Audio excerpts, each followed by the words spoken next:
ನೀನೇಕೆ ಇಲ್ಲಿ ಬಂದೆ? ಸುಮ್ಮನೆ ಹೋಗು ಇಲ್ಲಿಂದ. ಹೊರಟು ಹೋಗು.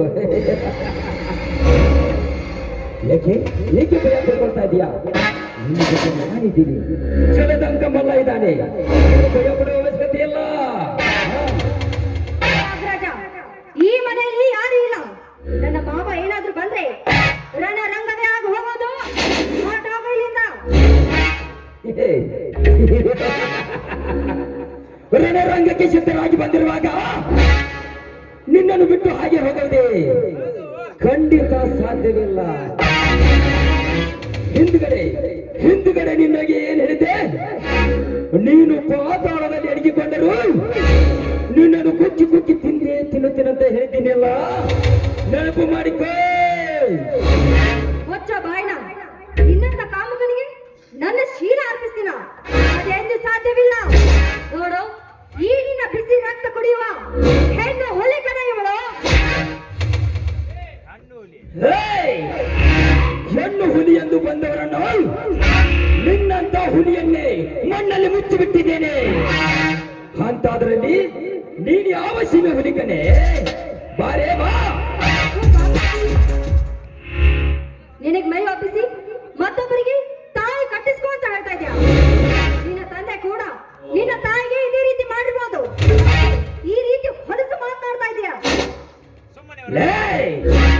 ನನ್ನ ಹೆತ್ತವರ ಬಗ್ಗೆ ಮಾತನಾಡ್ತೀನಿ. ವಲಸ ಎಣ್ಣೆ ಮರ್ಯಾದೆಯಿಂದ ಹೇಳ್ತಾ ಇದ್ದೀನಿ, ಬಾ, ನನ್ನ ಆಶೆಯನ್ನು ತೀರಿಸುವ. ಅಷ್ಟು ಕಾಮ ನೀನಲ್ಲಿ ತುಂಬಿಕೊಂಡಿದ್ರೆ ಬೀದಿನಲ್ಲಿ ಸಾಕಷ್ಟು ನಾಯಿಗಳಿವೆ. ಹೋಗಿ ನಿನ್ನ ತೀರಿಸ್ಕೊ. ಅದನ್ನ ಬಿಟ್ಟು ಒಂಟಿ ಹೆಣ್ಣಿನ ಮೇಲೆ ಬರ್ತಾ ಇದೆಯಲ್ಲ, ಮೆಟ್ಟಿನಿಂದ ಮಾತನಾಡುತ್ತೆ. ನನ್ನನ್ನು ಹಾಗೆ ಬಿಟ್ಟರೆ ತಾನೇ ಮೆಟ್ಟಿಗಿಂದ ಬಿಡುತ್ತೆ. ಇಲ್ಲ, ಖಂಡಿತ ಬಿಡೋದಿಲ್ಲ. ಈ ನಿನ್ನ ಶೀಲವನ್ನು ಕುಚ್ಚಿ ಕುಚ್ಚಿ ತಿಂದಾಗಲೇ ನನ್ನ ಮನಸ್ಸಿಗೆ ಶಾಂತಿ, ನೆಮ್ಮದಿ. ಬಾರೇನೆ ಬಾ.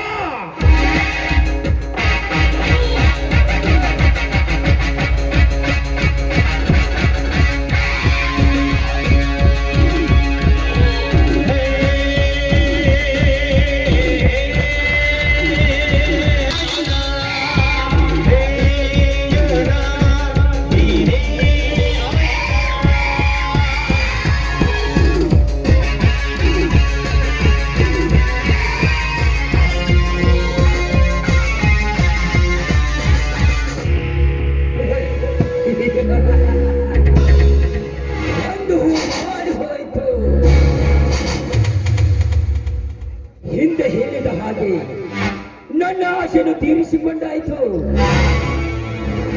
ಲೇ ಮಗನೇ ವೈರ್ಯ, ಬಿಡೋದಿಲ್ಲ. ಸೂರುದ್ರ ನಿನ್ನು ಬಿಡೋದಿಲ್ಲ. ನಿನ್ನ ಹಚ್ಚಿ ಹೆಜ್ಜೆಯನ್ನು ಕತ್ತರಿಸಿ ಹಾಕಿ ನನ್ನ ಕಾಳಗವನ್ನು ಬಿಟ್ಟಿದ್ದಾಯಿತು. ಲೇ ಹುಚ್ಚ ಹೆಣ್ಣೆ, ನೀನು ನಾನು ಅನುಭವಿಸಿ ಬಿಟ್ಟಿರೋ ಈ ನಿನ್ನ ಶೀಲವನ್ನು ನಿನ್ನ ಶಿವರುದ್ರಿಯಾಗಿ ಅರ್ಪಿಸ್ತೀಯೋ ಅಥವಾ ಈ ಭೂಮಿನೇ ಬಿಟ್ಟು ಹೊರಟು ಹೋಗುತ್ತೀಯೋ? ಹುಚ್ಚ ಹೆಣ್ಣೆ,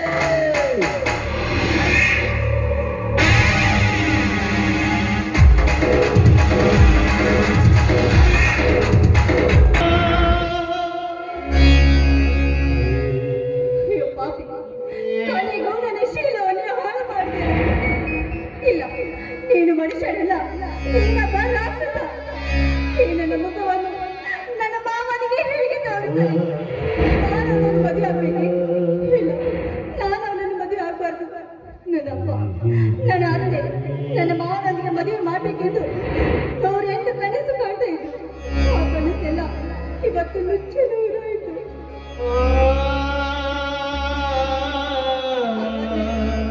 ನಾನು ಬದುಕಬೇಕೆ? ಇಲ್ಲ, ನಾನು ಬದುಕಬಾರ್ದು. ನಾನು ಸಾಯ್ಬೇಕು. ಹೌದು, ಸಾಯ್ಬೇಕು.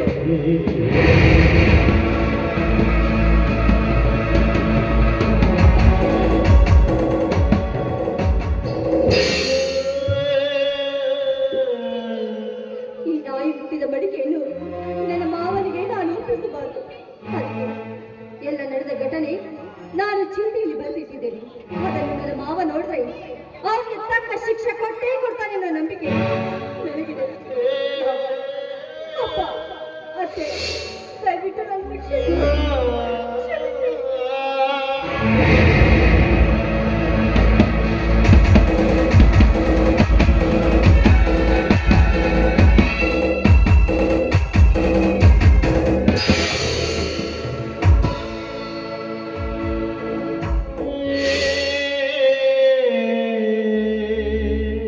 ಕವಿತಾ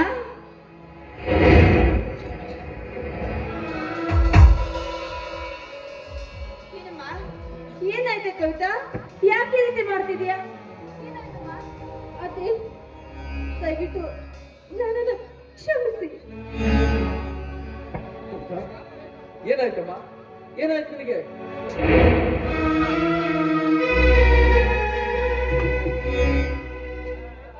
ಕವಿತಾ ಏನಾಯ್ತು ಕವಿತಾ ಹೇಳು.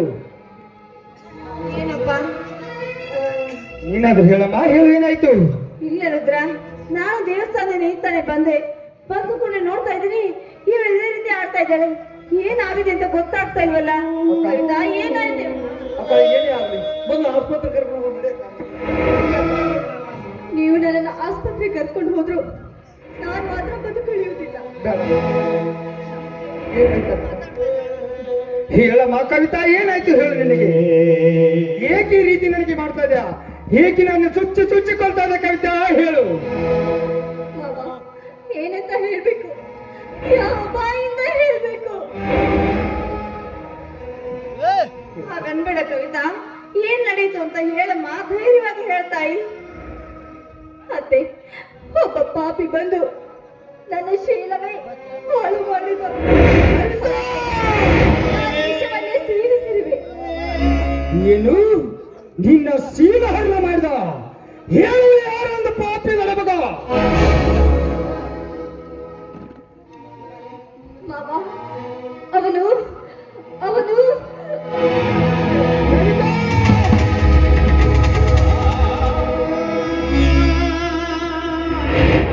ಕವಿತಾ ಹೇಳ್ತಾಯಿ, ಹೇಳಮ್ಮ ಕವಿತಾ. ತಪ್ಪು ಮಾಡ್ಕೊಂಡ್ಬಿಟ್ಟಿ ಕವಿತಾ.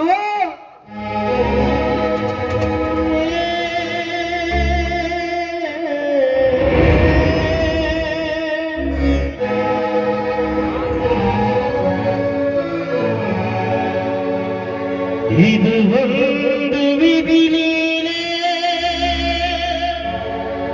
ಮರಣವಶನದ ಮಾಲೆ